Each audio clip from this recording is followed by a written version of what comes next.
Puis aujourd'hui, j'aurais voulu continuer de vous parler du changement, de ce changement si difficile à mettre en place sur le long terme.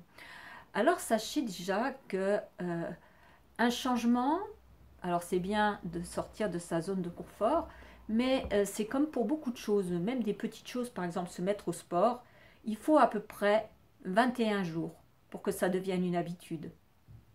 Donc 21 jours où d'emblée, quand vous avez décidé d'instaurer un changement dans votre vie, et qu'il ne soit pas trop important pour pas créer de résistance, eh bien ce changement, il va falloir le mettre en place tous les jours. Passer à l'action aussi, à partir du moment où on prend une décision de changement, passer à l'action immédiatement. Il ne faut pas qu'il y ait un temps de latence trop long entre les deux, parce que sinon, on ne va pas le faire. Hein. C'est demain est un jour qui n'arrive jamais, comme disait quelqu'un que j'aimais beaucoup, et je pense que c'est excessivement vrai.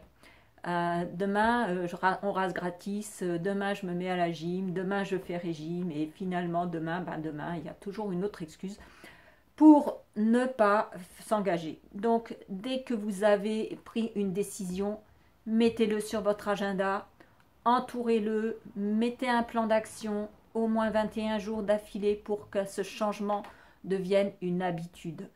Donc, si vous avez décidé, par exemple, d'améliorer votre hygiène de vie, eh bien, trouvez des menus, des plans, anticipés, de façon à ce que quand vous irez au restaurant, je rêve, que quand vous irez au magasin, eh bien, la liste soit faite et que vous n'achetiez rien d'autre. Parce que quand on achète un petit peu au petit bonheur la chance, pour peu en plus qu'on ait faim, on va surtout acheter des cochonneries, beaucoup de choses sucrées, grasses, et on ne va pas du tout aller dans l'hygiène de vie.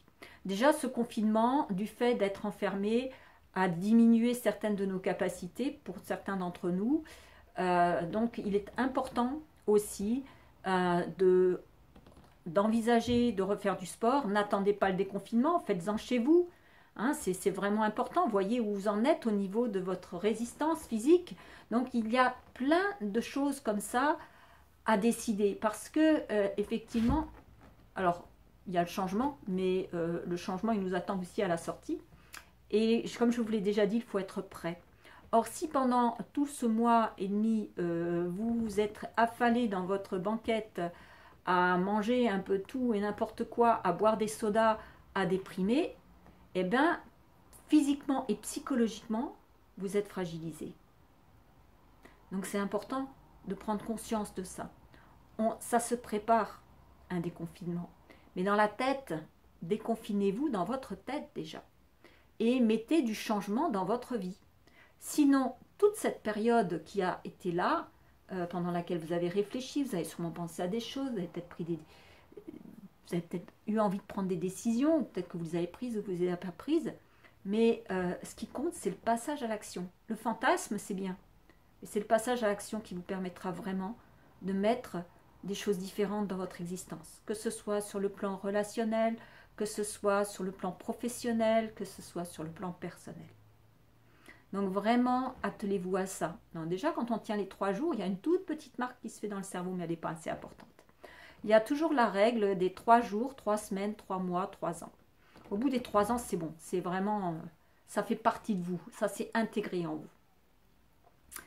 Mais avant, eh bien, il suffit que, vous avez déjà remarqué, quand on s'inscrit à une salle de sport, décider à changer de façon de vivre, eh bien, dès qu'arrivent les périodes fraîches ou que la personne avec qui on s'est inscrite n'y va plus, eh bien, on commence à trouver des excuses et on n'y va plus non plus.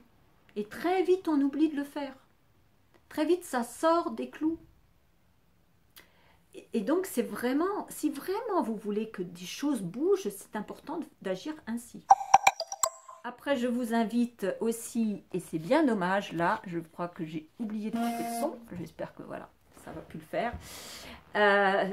Et c'est bien dommage, je pense, de passer à côté de plein de choses parce qu'on manque de cet investissement pour soi. Il faut investir sur soi, mettre de la valeur sur soi.